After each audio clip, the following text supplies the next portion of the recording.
Salut à tous, amis mancuniens, supporters des Red Devils, j'espère que vous avez la forme. Moi pour ma part, je vais très très bien. Aujourd'hui, on se retrouve pour le débrief du match Everton-Manchester United. C'était une rencontre qui comptait pour la 13e journée de Première Ligue. Victoire des mancuniens, 3-0 à Goodison Park. Alejandro Garnacho avait ouvert le score à la 3e minute de jeu. À la 56e, Marcus Rashford fait le break sur penalty. Et la 75e, Anthony Martial assure les 3 points. Et avec ce résultat, les hommes d'Eric Ten Hag enchaîne en championnat avec une nouvelle victoire, un nouveau succès. Au classement, on est 6e avec 24 points en compteur, 8 victoires et 5 défaites. On compte un point d'avance sur Newcastle 7e et on compte seulement 2 petits points de retard sur Tottenham qui est 5e. Bon, on va parler de ce qui s'est passé durant ce match face aux Toffees. Globalement, je suis assez satisfait de la prestation des hommes d'Eric Ten Hag. Enfin, on gagne un match sans pression, on gagne un match sereinement, puisque depuis le début de saison, à chaque fois qu'on gagnait un match, bah, c'était toujours à l'arraché, c'était toujours dans les dernières minutes, c'était toujours 1-0, 2 buts à 1, c'était toujours dans les dernières minutes, donc ouais, c'était compliqué de gagner un match sereinement dans ce début de saison. Là, pour une fois, c'est le cas. L'entame de match était clairement en faveur des Red Devils. Très rapidement, on ouvre le score avec un bijou, d'Alejandro Garnacho. Son but, il est magnifique. C'est sur un centre de Diogo Dalot côté droit, Garnacho qui effectue une bicyclette, un retourné acrobatique magnifique. Jordan Pickford ne peut que s'incliner.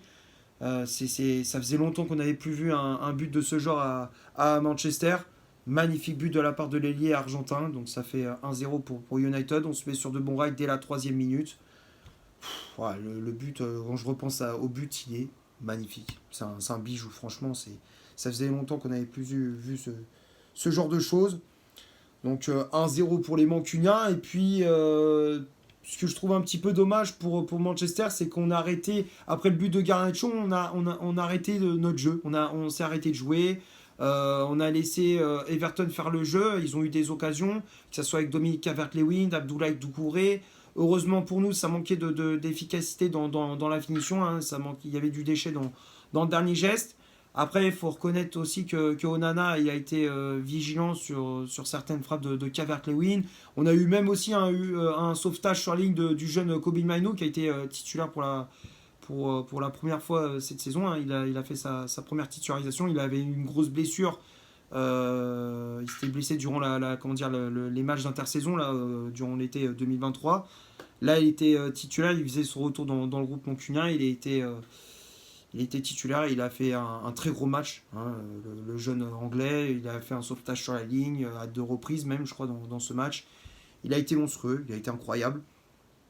Donc à la mi-temps, United mène 1-0. La deuxième période, on essaie de mettre ce deuxième but. Voilà, on essaie de trouver la faille pour faire le break. Everton, de son côté, essaie également de revenir dans cette partie.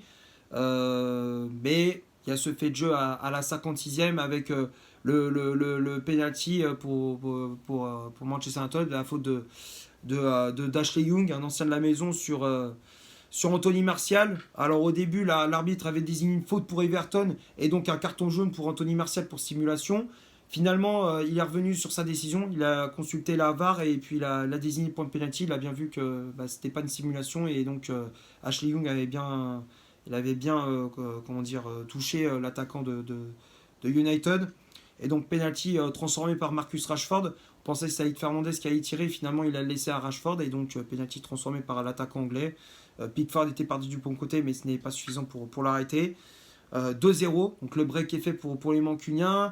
Ensuite, Everton qui essaie de revenir à tout prix. Ils ont des occasions dangereuses avec Idrissa Gueye, avec Dominic Calvert-Lewin ou Abdoulaye Doucouré. Ça manque de précision dans la finition. Défensivement aussi, il faut reconnaître qu'on était assez solide. Et il fallait attendre le quart d'heure le dernier quart d'heure dans cette partie, hein, à 75e, les 15 dernières minutes du match, avec le but d'Anthony Martial sur une belle passe de Bruno Fernandes entre les lignes pour l'attaquant français qui n'avait plus qu'à ajuster Pickford d'un petit piqué. Le but de Martial est magnifique. Hein. Je crois que Martial, avec United, il fait que de marquer face aux Toffees. Hein.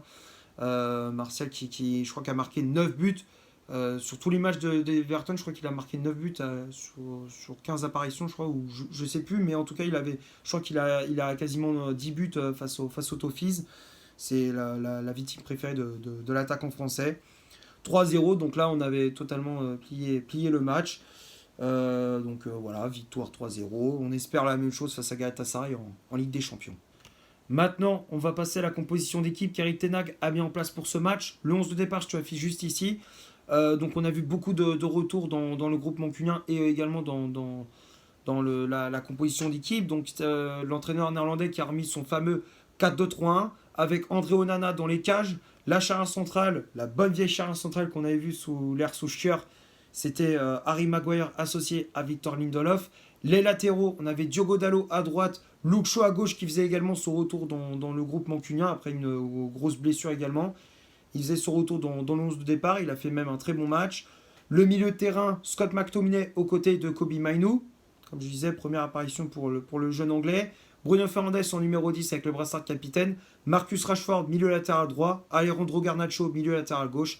Et en pointe, on retrouvait le français Anthony Martial à la place de Rasmus Højlund, blessé. Les changements effectués par l'entraîneur néerlandais. Donc on a vu l'entrée en jeu d'Aaron Wan-Bissaka à la place de Luke Shaw. L'entrée en jeu du Marocain Sofiane Amrabat à la place de Kobbie Mainoo. Facundo Pellistri qui est entré en jeu à la place de Garnacho. Et pour finir, Animal Mejbri à la place d'Anthony Martial. Que dire sur cette composition d'équipe on a vu beaucoup de retours dans l'11 de départ, comme je disais, le retour de Luke Shaw, de Kobbie Mainoo. Voilà, on a revu les joueurs, les joueurs qu'on voyait habituellement. Voilà, ils étaient de retour après une grosse absence avec les blessures. J'espère qu'on reverra bientôt Casemiro et Lisandro Martinez. Ouais, ça serait bien que ces joueurs-là reviennent également. On est impatient de revoir ces joueurs-là.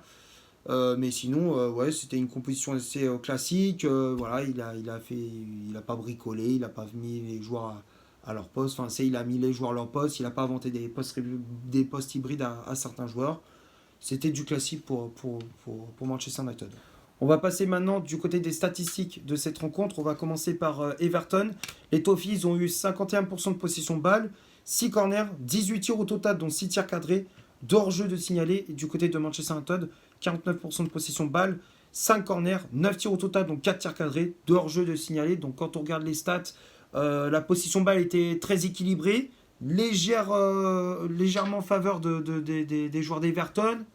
Mais c'était quand même assez équilibré. Après, en termes d'occasion, c'est vrai qu'Everton a eu beaucoup plus que United, que les Red Devils, mais c'était Manchester qui a été beaucoup plus tranchant, beaucoup plus efficace devant le but. Ils ont été beaucoup plus chirurgical. C'est ce qui a fait la différence, tout simplement. Ouais, c'est vrai qu'Everton a beaucoup gâché dans cette rencontre en termes d'occasion. C'est dommage pour eux. Maintenant, les tops et les flops de cette rencontre, moi, j'ai pas de flop en particulier. Pour moi, tout le monde a été bon. J'ai pas spécialement de flop, même si, voilà, bon, Martial, c'était pas le meilleur Martial qu'on ait vu depuis un petit moment. Rashford non plus. Mais dans l'ensemble, ça va. Dans l'ensemble, ça a été plutôt correct. Voilà, Bruno Fernandes qui a été plutôt bon. Kobbie Mainoo qui a été très très bon. Pour moi, c'est le meilleur joueur sur la pelouse. Pour moi, c'est l'homme du match. Kobbie Mainoo qui a fait un très gros match. Il a récupéré des ballons. Il s'est projeté pas mal de fois vers l'avant. Il a rassuré sa défense et son milieu de terrain. Il a fait deux sauvetages sur sa ligne. Donc très bon match de la part de la jeune pépite anglaise. J'espère le revoir bientôt. Le revoir régulièrement. Mais sinon, ouais, ça a été solide. Même derrière, Lindelof et Maguire, ils ont été très solides. Très bon match d'Harry Maguire.